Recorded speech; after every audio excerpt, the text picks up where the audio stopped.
اعوذ باللہ من الشیطان الرجیم بسم اللہ الرحمن الرحیم الحمد للہ رب العالمین والصلاة والسلام علی سید الانبیاء والمرسلین بسم اللہ الرحمن الرحیم انا اعطیناک الکوثر فصل لربک وانحر ان شانئک هو الابتر اللہم صلی علی محمد وعلی محمد۔ ناظرین، آپ کی خدمت میں آج اس چینل کے توسل سے ان سورہ کوثر جو قرآن مجید کی سب سے چھوٹی سورہ ہے اس کے ذیل میں کچھ بیان کرنا ہے۔ چونکہ یہ مہینہ ہماری بی بی شہزادی کونین بی بی فاطمہ الزہرا سلام اللہ علیہا کی ذات سے منسوب ہے کہ آپ کی شہادت بھی اسی مہینے میں ہے اور اسی مہینے میں آپ کی ولادت بھی ہے، لہذا ہم سب خواتین کے لیے خصوصاً ہم عورتوں کے لیے ضروری ہے کہ اس مہینے سے ہم زیادہ سے زیادہ فائدہ اٹھائیں اور بی بی کی سیرت کو سمجھنے کی اور ان کی سیرت پہ چلنے کی کوشش کریں تاکہ ہم اپنی بیوی کی کنیزی میں شمار ہو سکیں۔ ناظرین، جس سورہ کو میں نے انتخاب کیا ہے وہ سورہ کوثر قرآن مجید کا سب سے چھوٹے سورہ ہے۔ اس میں پروردگار عالم اپنے رسول سے ہم کلام ہے کہ اے رسول، میں نے آپ کو کوثر عطا فرمایا۔ صدیقہ طاہرہ کا سلام اللہ علیہا کا قرآنی نام کوثر ہے۔ کوثر اور خیر کثیر میں فرق ہے۔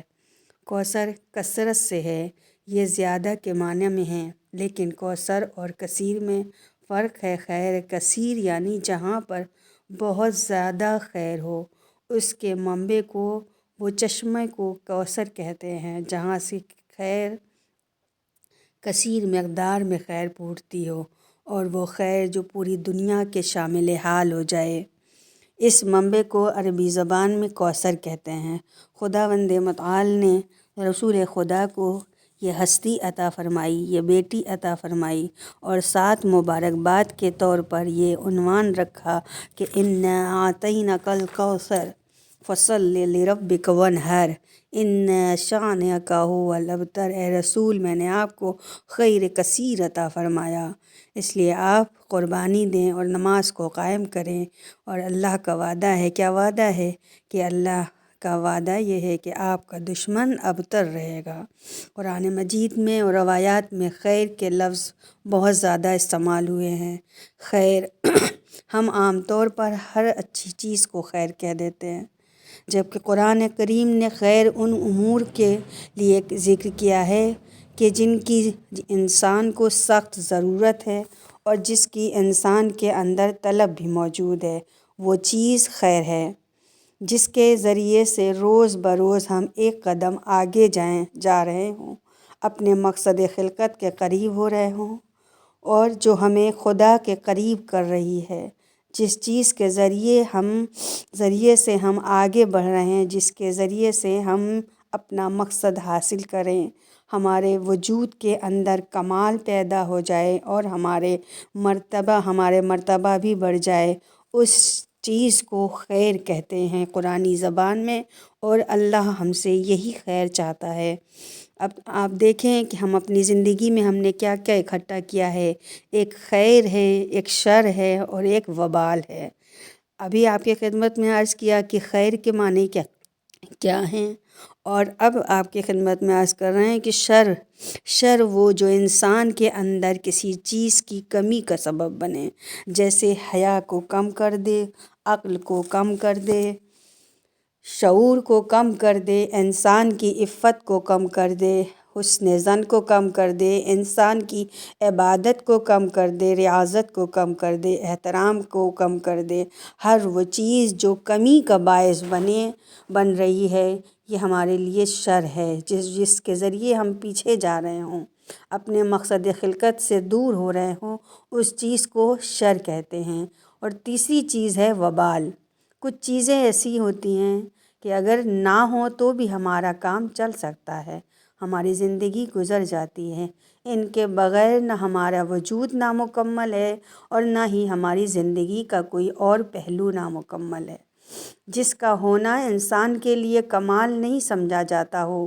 کچھ لوگ ایسے ہیں جو اپنی زندگیوں میں وبال اکٹھا کر لیتے ہیں، ایسی چیزیں زیادہ جمع کر لیتے ہیں کہ جن کے آنے سے ان کی زندگی میں کوئی کمال پیدا نہیں ہوتا، ان کے وجود کے اندر کسی چیز کی تکمیل نہیں ہوتی، بلکہ فقط کسی ہوس کی تسکین ہوتی ہے۔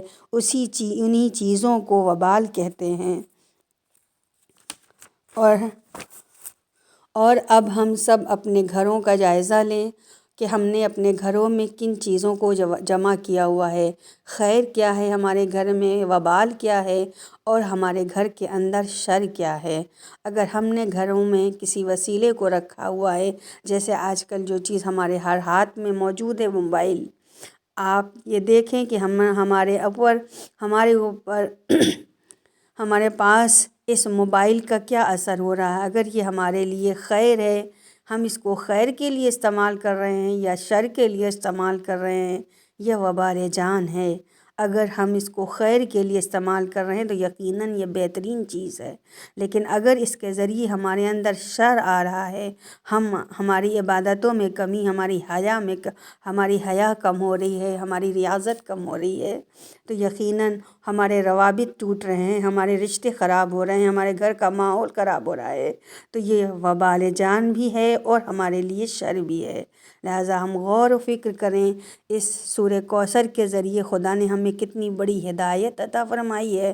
اللہ کے رسول کو خدا نے بہت ساری نعمتیں عطا فرمائیں، جیسے نبوت عطا فرمائی، رسالت عطا فرمائی، ختم رسول بنایا، قرآن مجید عطا فرمایا، لیکن اس کی خود رسول کو کوئی ضرورت نہیں تھی، بلکہ یہ ہماری ہدایت کے لیے بھیجا ہے۔